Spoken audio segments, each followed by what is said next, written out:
Secure imong future kay walay lisod para sa Dios. Daghang kog tao na dungog moingon nga imposible nako maging successful Pastor John kay pobre lang mi.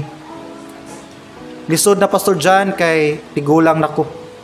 Lisod na kay na Pastor John kay daghan akong balatian. Lisod na Pastor John kay daghan kay kog problema. Daghan kay kog utang. Lisod na Pastor John kay dili inana ka maayo akong trabaho. Di ko talented. You know what? Muna'y kasagaran na to tudlo sa tuang huna-huna. Numdum ko na isa ka parade somewhere sa United States, ilang gi-celebrate ang New Year's Eve sa isa ka parade. Na mga float nga nagparade, kana bitaw mga sakyanan nga butangag design, butangag mga bulak-bulak. Ya sa highway daghang kig tawo nag-atang, naga-cheer up sa ilahang mga idol nga mga companies, uban mga cartoon characters, uban mga artista. Na ungot og na traffic ang parade kay nay isa ka float didto nga nahunong kay nahutdag gasolina. Nahutdag gasolina ang sakyanan, naungot og kabalo mo unsa to nga kumpanya ang nahutdag gasolina, usa ka gas company. Isa ka company nga tag-iya gas, pero during silang parade, pag-promote silang gas, nahutdan sila gas. Abi nimo, the most privileged people in this world, dili biya tong mga high ranking na kayo sa larangan, sa industriya, sa negosyo, ang mga Christians.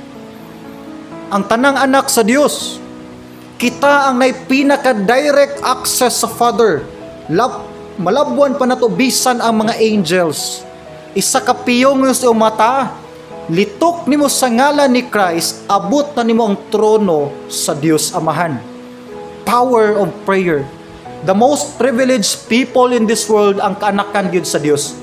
Ang Dios mo'y tag-iyas ta ng butang, o kung unsay iya sa atong Amahan, of course iya pud nato. Pero nganong daghan sa mga Christians ang dili satisfied sa ilang life. Walay joy, walay satisfaction, walay inner peace. It's because nalimta nato ang pagsalig nato sa Dios. Nga kung ato lagi yung tinudo ng pag-serve niya, pag-commit diha niya, paghatag o pag-entrust sa atong future diha niya, secure man gyud ang atong Christian life. Pero if di nato na mahatag sa Dios, muna matingala ta, anak ba kita sa Dios? Nganong wala man halos na provide ang atong mga needs. Usahay part ni sa testing, usahay pod part ni sa pagtudlo sa Ginoo nato. Nga nakalimot na ta sa pagsalig diha niya. God is a God of impossible things. Walay imposible sa Dios. Pero nangita sa mga tao nga pwede niyang gamiton sa pag-perform sa mga imposibleng mga butang. Take note, anytime ang Dios pwede sa mohatag dagkong kadaugan sa tong life, pero mamili sag tao nga pwede niyang gamiton. Wa siya nagdepende sa imong background, wa siya nagdepende sa imong kapasidad. Nangita sag tao nga nay heart willing magpagamit ug mo-submit diha sa Dios. For example, si Moses. Nganong si Moses magigipili sa Dios, nga naman niyang igsuon si Aaron. Si Moses da siya sala, nakapatay siya sa Egypt. Si Aaron wala siya sala, nga sama ni Moses. Ngano kang si Moses gyud ang gipili instead nga si Aaron. Sa 8 sons ni Jesse sa Old Testament, si David lang pinakamanghod, magbalantay lag karnero. Si David na siya magsuon nga mga sundalo sa Israel. Nganong si David mangyod ang gipili sa Dios, nga naman siya magsuon nga well-trained sa pagkasundalo. Nganong si David gyud ang gihimong next nga king sa Israel. Sa 12 sons ni Jacob, nganong si Joseph man ang gipili sa Dios nga mahimong blessing sa yuta sa Egypt o blessing sa entire land sa Israel. Dili tanan kuhaon sa Dios. Nangita lang siyang tao willing mahimong instrument sa iyahang blessing ug sa iyahang kadaugan. Munang once makita sa Dios nga nakay full obedience diha niya, pwede kang mahimong Moses sa karon nga generation, David sa karon nga generation, Joseph sa ato ang generation. Munang advice ni Paul, 2 Corinthians 5:7, ingon ni Paul, "We walk by faith and not by sight." Na yung mga butang nga di makita sa atong sight.